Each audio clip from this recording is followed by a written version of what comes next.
নমস্কার, সবাই নিশ্চয়ই খুব ভালো আছেন।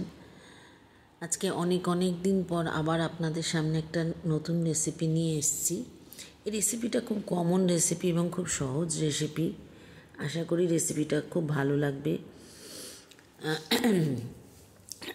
রেসিপিটার নাম হচ্ছে তিল পটল দিয়ে পোস্ত। অ্যাকচুয়ালি এমনি এটা পোস্ত আমরা তো সবাই করি, কিন্তু এখানে একটু অন্যরকম করার চেষ্টা করেছি, একটু তিল দিয়ে। আপনারা করে দেখবেন বাড়িতে, আশা করি ভালোই লাগবে। আর ভালো লাগলে কমেন্ট বক্সে জানাবেন এবং অনেক লাইক শেয়ার করবেন। যারা এখনও আমার চ্যানেলটাকে সাবস্ক্রাইব করেননি, সাবস্ক্রাইব করার অনুরোধ রইল। আমি তিলটাকে আর পোস্তটাকে সামান্য একটু গরম করে নিয়েছি। এবার তার মধ্যে দুটো কাঁচা লঙ্কা আর সামান্য একটু নুন দিয়ে একটু ঠান্ডা করে নিয়েছি। ঠান্ডা করে নেওয়ার পরে এটাকে আমি একটা পেস্ট করে নিয়েছি, পেস্ট করে রেখে দিলাম। এরপরে আমি কড়াতে তেল দেব। এখানে কিন্তু সর্ষের তেল দিয়ে আমি রান্নাটা করব এবং সর্ষের তেলটা একটু বেশি লাগবে, কারণ এটা একটা নিরামিষ রান্না। সেই জন্য একটু তেল দিয়ে করলে ভালো লাগবে, কারণ সেরকমভাবে কোনো মশলা বা সেরকমভাবে কিছু পড়বে না। তো 2 টেবিল স্পুন আমি সর্ষের তেল দিয়েছি। পটলটাকে আমি গ্রেট করে নিয়েছিলাম, গ্রেট করে নিয়ে ভালো করে ধুয়ে গ্রেট করে নিয়ে রেখেছি। আর আলুগুলোকে খুব ছোট ছোট করে কেটে নিয়েছি।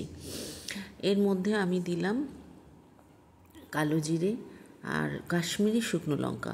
অ্যাকচুয়ালি এখানে একটু এমনি লঙ্কা বা আর একটা কাঁচা লঙ্কা দেওয়া যায় এবং শুকনো লঙ্কা গুঁড়োও ব্যবহার করা যায়, কিন্তু আমরা যেহেতু একটু ঝালটা কম খাই, তাই জন্য এখানে ঝাল কম দিয়েছি।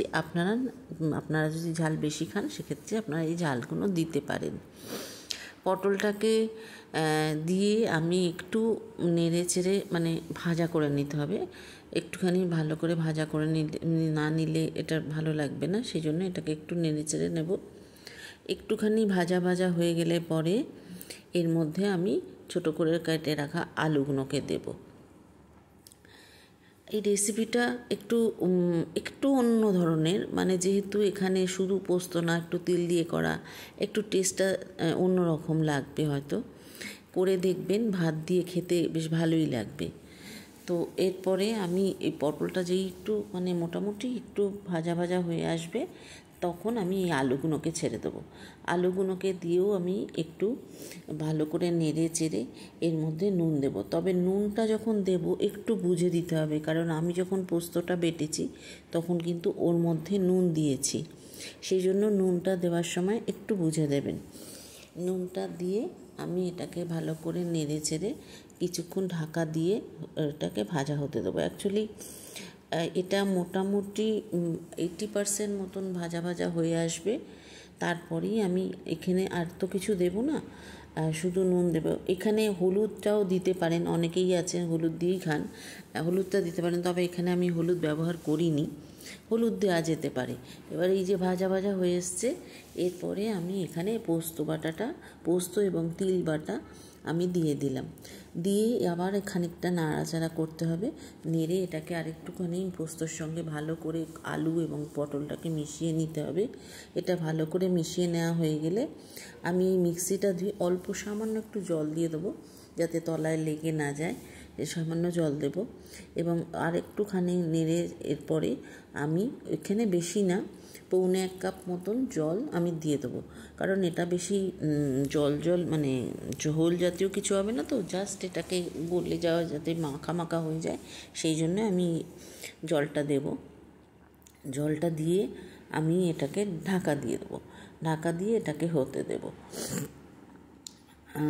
আপনার এখানে খুব বেশি জল বা খুব বেশি আমরা ব্যবহার যতটা না করব ততটাই ভালো, কারণ এটা গলে যাওয়া অবধিই ভালো, কারণ এটাতে খুব বেশি জল হয়ে গেলে খেতে ঠিক ভালো লাগবে না।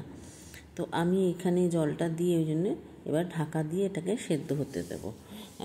যদিও এখানে ভাজা হতেই অর্ধেক সেদ্ধ হয়েই গেছে, তবুও খানিকটা পোস্তটা দিয়েছি, সেই জন্য খানিকটা ঢাকা দিয়ে সেদ্ধ হতে দেব। এবার সেদ্ধটা হয়ে গেলে এরপরে আমি কি করব, এখানে একটু সর্ষের তেল ছড়িয়ে দেবো। অ্যাকচুয়ালি সর্ষের তেলটা দেওয়ার অন্য কোনো কারণ নেই, এটা একটু কাঁচা তেলের একটা ভালো গন্ধ হয়। এবার এইভাবে আমি এটাকে নাড়িয়ে নিয়ে তেলটা দিয়ে দেবো, সেখানে সামান্যই দেব। তেলটা দিয়ে নাড়িয়ে আমার হয়ে গেল এবার আজকের তিল পোস্ত বাটা পোস্ত, পটল পোস্ত। এবার আমি এটা সার্ভ করে দিলাম, ভালোই লাগবে আশা করি। আবার আসবো পরের রেসিপিতে। ভালো থাকবেন, নমস্কার।